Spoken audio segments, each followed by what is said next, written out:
Hey guys, welcome to another episode of Smash JT. Are there too many low production run game companies out there right now? Well, yes and no.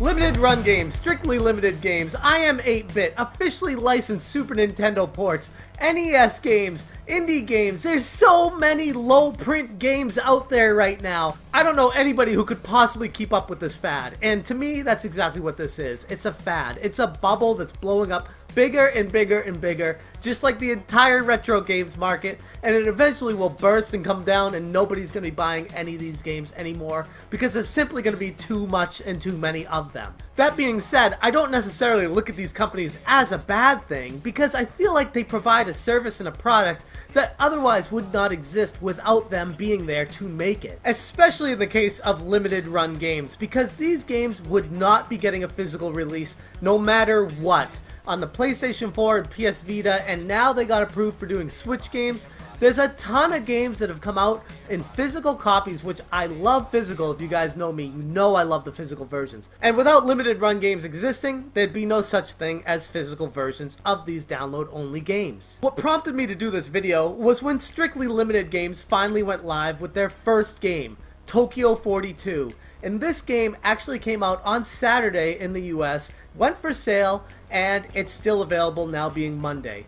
3 days later, Saturday, Sunday, and now we're into Monday, and I just checked and it's still available, which is kind of concerning if you consider that they only made 2,600 copies of this game. And I look at this and say, maybe they shouldn't have made a game that nobody wants as their first physical game, so that they could build a little bit of recognition and get their company going in the right direction. They should have picked a better game to go with. And those of you who are already familiar with limited run games and how they released Breach and Clear as their first game on October 28th, 2015 for the PlayStation Vita, and then a little bit later on, January 2nd, 2016, they had Saturday Morning RPG as their first full-fledged PS4 release, alongside having a Vita release for that one way back when they started. Not the best games in the world to start your business model off with, but back then there wasn't any competition really in this limited run market. So collectors who were going for a complete set or wanted to get a specific kind of game or wanted to get physical copies of their downloadable games that they really loved and collect all of them, only had really at that point one option. So from that perspective, limited run games kind of blazed a new path and created an entire new industry for low print games. And with that being considered, Tokyo 42 isn't the craziest way to start something out, it just could have been better. Hey, we're starting out, it's a game we got approved for and we're going to be selling it. We hope you guys buy it. We limit it to 2,600 almost as like a trial run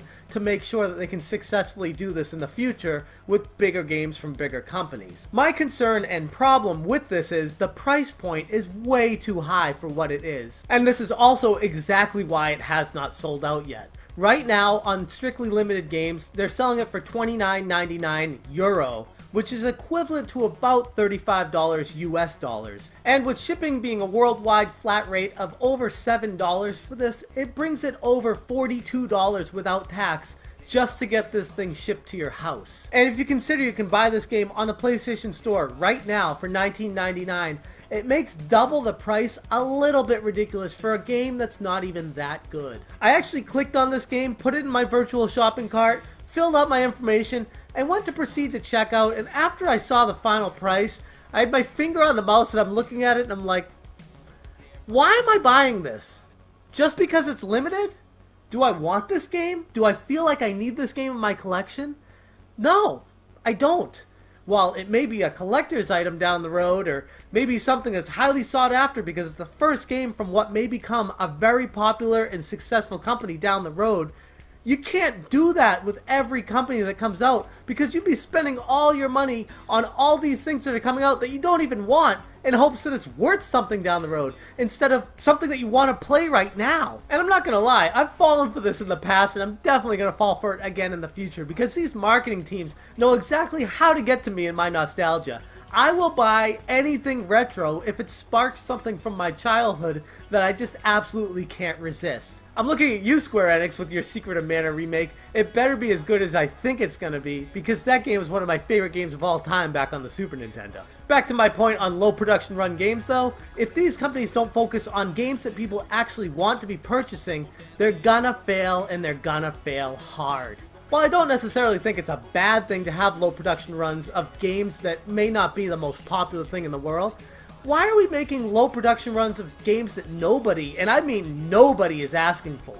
That makes no sense at all to me whatsoever. The only excuse that would kind of explain why Tokyo 42 was their first game is it's all that they got approved for. It's the only publisher that said yes to them because they're a no-name brand right now.